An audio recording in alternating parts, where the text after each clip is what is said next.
So the Indiana Fever have waived Shatori Walker-Kimbrough, and as far as I'm aware, the Indiana Fever actually have until tomorrow to get a new player, because they must have 12 players in their team, and that is not including dev players. So they can't roster 10 players and just call up 2 dev players. They have to roster 12. So we're going to be talking about who the Indiana Fever could potentially be signing. So the main player that a lot of people thought the Indiana Fever were signing was going to be, where is it? Ashton Prechtel. I think a lot of people thought the Indiana Fever were going to sign Ashton Prechtel. 6'5" shooter, did pretty well for the Mercury in preseason. And I think a lot of people thought, okay, she is actual size. She can shoot the ball. She's a lot better than Dantas, and she can play a little bit of defense. So I think a lot of people were shocked to see them get rid of her in Phoenix. And the fact is that there is a non-zero chance that she ends up playing against the Fever on Friday. But we gotta be real here. The Indiana Fever need some size. They need some size. And apparently they have 48 hours. I just tweeted, I was like, do they need to sign someone by tomorrow because they have to have 12 players in the roster at all times? Am I right in saying? So obviously they don't. They have until the day after tomorrow.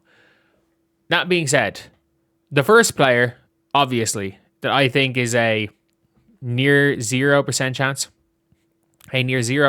of happening, is the player they signed via the draft in Justine Bassett. Because if they wanted Justine Bassett instead of Shatori Walker-Kimbrough, they would already have Justine Bassett.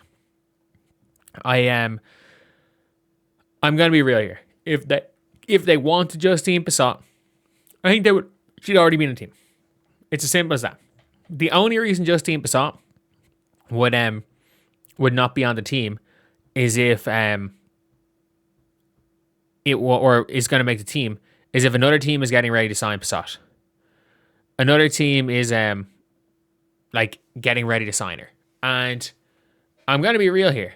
It is one of those things where I just don't think it's going to happen. And Bree Hall, there is a lot more of a chance of Bree Hall. Why? Bree Hall has not been healthy.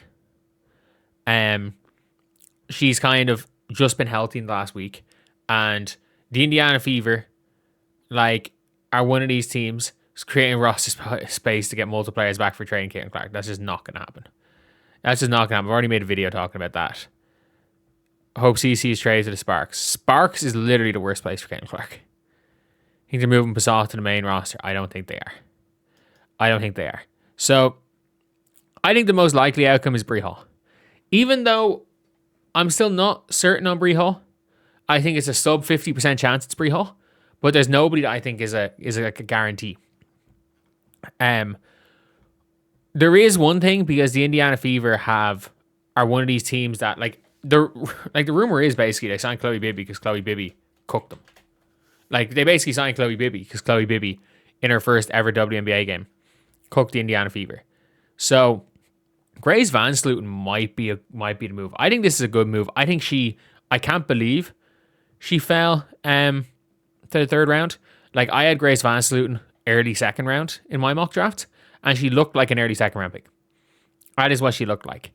Grace VanSlooten. I think Lattimore from Chicago is still an option, but VanSlooten 5'2", 3, 2 and 2 against the Indiana Fever looked way better than KK Timpson. Looks way better than Timpson, and will immediately come in and make a difference. I feel like VanSlooten could very well be an impactful player for the Indiana Fever if they do sign her. She is a significant upgrade on Dantas and Timpson. She's somebody who did give reps at the 5. She has had reps at the 5. She's going to struggle, but she can move. She can kind of play the 5, but also I think Maisha Hines-Allen can play reps at the 5. And I think that she's just a big upgrade over the end of rotation bigs the Fever have right now. And again, much better defender. And look at her pushing the floor like that. This is a 6'3", 6'4" player who can play, who has a couple of reps at the 5 here. Look, I think that would be maybe an ideal situation. But Bree Hall still kind of has it in my head. A lot of people are kind of talking about Amani McGee Stafford. And based on how Amani McGee Stafford played against USA and stuff for Puerto Rico, like, she is 6'7" and can shoot the 3 ball. Is 31, but like hasn't been in the league since 2019. There's been a lot of things with McGee Stafford where I'm like, okay, like you look at her highlight tape, you look at her clips, and it's like, okay, shit, like she can play, she can really play. But I'm also going to be very real when I'm saying it. Like, I don't think she's the answer either. If you're asking me who do I think is the best option, I still think it is Grace VanSlooten. And you might be saying, but what about Justine Passat? Justine Passat is not like a full, like, the thing with Passat is, like, she's not a full forward. She's a 3. She's not the greatest rebounder. McGee Stafford, I think, is a bit of a risk taking a 31-year-old who hasn't been in the league since she was 25 or 24. JaVale McGee's sister as well. I think Bree Hall is not good enough.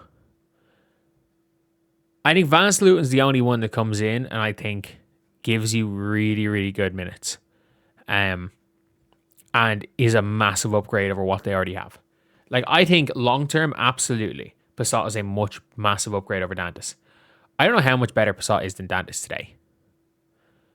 I think she's, like,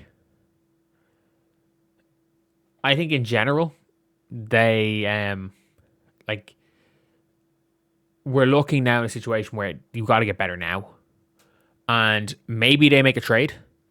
Sika Kone is available. Maybe, you know what, maybe they have to take in try to match salaries with some teams and take in 2 players with different salaries.